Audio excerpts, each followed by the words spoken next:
ये जो मंत्री है, सलाहकार मन, इस पर नजर रखी जाए कि इसकी गलत सलाह पे दस्तखत ना करो। और अगर आप स्वीकृति नहीं देंगे तो कुछ नहीं कर पाएगा, पक्का समझना।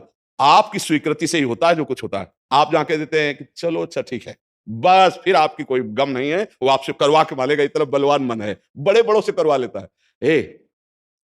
आप तो मान लो गृहस्थी में हो, जिसने आजीवन भगवान का मार्ग चयन किया है, उसको भूल में डाल देता है, गलत मार्ग में ले जाता है। आप तो गृहस्थी में मान लो आपसे चूक होना स्वाभाविक है, क्योंकि प्रपंच माया प्रपंच में जिसने जीवन भर के लिए नियम लिया है, उससे भी चूक करवा देता है। बड़ा विचित्र मन है। हाँ, अगर मन कहीं अधीन हुआ है तो भगवान का आश्रय लेकर और विवेक के द्वारा इसे अधीन किया जाता है। और विवेक ये बाजार में मिलता नहीं है, ये सत्संग से मिलता है। जैसे आप सुन रहे हैं, बिन सत्संग विवेक न होई, और राम कृपा बिन सुलभ न सोई। सत्संग होता है भगवान की कृपा से, और सत्संग से मिलता है विवेक, और विवेक से मन का शासन, निर्णय किया जाता है, तू गलत सलाह दे रहा है और मेरी मांग नहीं तेरी मांग है, मैं इसको रिजेक्ट करता हूं, नहीं पास करता हूं। बस वो कुछ नहीं कर पाए। पर इतना ज्ञान नहीं रहता भैया, जहां वो मन से आज गरम गरम कचौड़ी दाल की हो और फिर चटनी हो, फिर अब आप खोज करोगे कहां बन रही है, हम खरीद के खाए। मन ऐसे फंसा रहा है। आप देखो ना, अपने घर में सब भोग सामग्री है, लेकिन जिनका मन, जो भजन नहीं करते, जो सत्संग नहीं करते, उनका मन गंदे आचरणों में फंसा है। घर में वो सब भोग सामग्री है, धर्म पूर्वक भोग करके वो भगवान को प्राप्त कर सकते थे, लेकिन वो अधर्म आचरण, कलह अशांति घर में है, और उनका मन कहां ले जाता है, गंदे गंदे जगह उनको फंसा है। ये मन की चाल है। आपके घर में है, धर्म पूर्वक भोग सकते हैं, लेकिन आपसे अधर्म करवाता है, पापाचरण करवाता है। आप विचार करो क्या है इन शरीरों में, क्या है या उन भोगों में क्या है। कितना भोगोगे, चाहे जितना भोग लो, कभी तृप्ति होने वाली नहीं। और धर्म से चलोगे तो एक दिन इनसे निवृत्ति हो जाएगी, तृप्ति तो नहीं, निवृत्ति हो जाएगी, और आप प्रभु को प्यारे, प्रभु के प्रियजन बन जाएंगे। यही मनुष्य जीवन का लाभ है कि हम कमाई करने आए धर्म की, पुण्य की, नाम की, भगवान का नाम जप करके मंगल करने की। पर ये दिमाग में नहीं रहता, और यही लगता है जितना धन हो जाए, जितनी भोग सामग्री हो जाए, खूब भोगे, मौज से जिए। पर अधर्म आचरण करने वाला कभी मौज से नहीं रह सकता। ये शब्द याद रखो, चिंता, भय, शोक, घबराहट और दुख, ये उसको कभी छोड़ेगा नहीं जो पाप कर्म करता है। अचानक बेमतलब की कल्पना भय की सवार रहेगी, और धीरे धीरे वो मन डिप्रेशन में पहुंचने लगता है। क्यों? क्योंकि पापाचरण हो जाता है। और वो घर के किसी व्यक्ति से ठीक से बात नहीं करेगा। क्यों? अंदर से डिस्टर्ब हो चुका है। ये क्यों हुआ? बोले पापाचरण से हुआ। आज बहुत ज्यादा लोग डिप्रेशन में जा रहे हैं, बहुत ज्यादा लोग। इसका कारण जानते हो क्या है? यही मनमानी आचरण। मनमानी आचरण बचपन से शुरू हो जाता है, गंदा आचरण, गंदा व्यवहार, और वो दिमाग काम नहीं करता। एक प्रियता हमारे अंदर होती है कि कोई हमें प्यार करे, आप समझना। एक हमारे अंदर प्रेम की मांग होती है कि कोई हमें प्यार करे। नौ किशोर अवस्था में, जब यौवन अवस्था का, अगर उस समय हमें गलत संग मिल गया तो विक्षिप्त हो जाता है चित्त। अच्छा, प्यार कोई समझ पावे तो मुश्किल की बात है।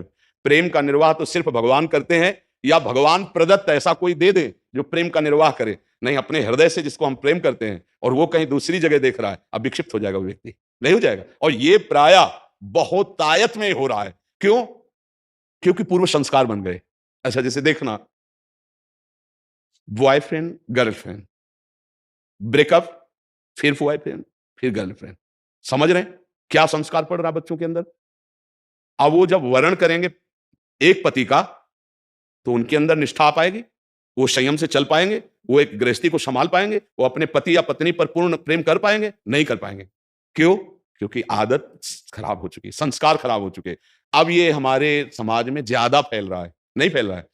अब जहां मन को संयम में लाने की बात आती है, वहां मन को तो हमने पहले ही रद्दी कागज बना दिया, पहले ही हमने उसको गंदा कर दिया। अब कैसे हो सकता है?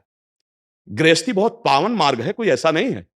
मान लो पवित्र शरीर दोनों के हैं, और फिर धर्म से ग्रहण किया गया, तो वो फिर एक अच्छी गृहस्थी बनती है। अब पहले इसलिए भाई बहुत संभालने की जरूरत। आप तो बड़े भाग्यशाली जो अध्यात्म में इस बात को समझ रहे हैं, नहीं तो आज हमारा समाज थोड़ा गलत रास्ते की तरफ जा रहा है, गलत मार्ग है जिसको कोई समझ नहीं रहा। हमारे नवीन नवीन बच्चे, नवीन नवीन बच्चियां, नवीन नवीन भाई इस भूल में फंस गए कि ये सुख है और ये भोगना मतलब जीवन का लाभ है। नहीं नहीं नहीं, इसको धर्म के अंतर्गत रखा गया। देखो, हमारे शास्त्र में 4 पुरुषार्थ रखे गए, धर्म, अर्थ, काम, मोक्ष। काम कहां है? तीसरे नंबर पे है। पहले में क्या है? धर्म, और आखिरी में क्या है? मोक्ष।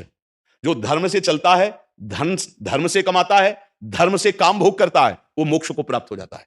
आज 2 बातें हट गई, पहली और आखिरी, धर्म और मोक्ष हट गया, अब अर्थ और काम रह गया, नहीं रह गया। बस यही पशुता बढ़ती चली जा रही है। अब ये संतों की बातें कड़वी लगेंगी समाज को, लेकिन भैया बहुत गलत रास्ते में अपने लोग जा रहे हैं। इससे लौटना अभी संभव है। अभी लौटना संभव है। अगर कदम आगे बढ़ते चले गए तो आप लौट नहीं पाएंगे। आप देखो हमारे नवीन बच्चों में बहुत डिप्रेशन की ये बात आती चली जाए। क्यों? विक्षेप पे विक्षेप पड़ रहा है। अब वो उससे आसक्त है, वो ब्रेकअप हो गया। अब उसका दिमाग पे जो भार पड़ा, वो पूरे जीवन की जीवनी शक्ति को नष्ट कर रहा है, चाहे बच्चा हो चाहे बच्ची हो। मतलब कई ऐसी समस्याएं प्रकट हो रही हैं जो अपनी बात कह नहीं सकते हैं और अंदर ही अंदर वो अपने को खोखला कर लेते हैं। हमें लगता है कि माता पिता को, परिवार को इन समस्याओं से बच्चों से जुड़कर उनको हटाना चाहिए, उनको शिक्षा देनी चाहिए, उनको ऐसा मित्रवत बल देना चाहिए जिससे उनकी मानसिकता उभरे। अगर ये छूट बनी रही, इसे कहा जाता है दोस्ती, लेकिन भारी दुश्मनी फैल रही है। भारी हमारे जीवन का नाश करने वाली वृत्तियां फैल रही हैं। तो इसलिए इससे बचा जाए और नाम जप किया जाए। अगर मन को छूट मिल जाए तो नरक पहुंचाने की पूरी व्यवस्था कर देगा। मन को छूट मिल जाए तो भारी से भारी अपराध करा देगा और जलाता रहेगा। इसलिए मन को छूट ना दी जाए, और मन को छूट ना दी जाए इसके लिए जो चाहिए विवेक, वो सत्संग सुना जाए, और जो बल चाहिए वो नाम जप किया जाए। नाम का बल और सत्संग का विवेक, ये दो ही बचा सकते। साधन को हरि भजन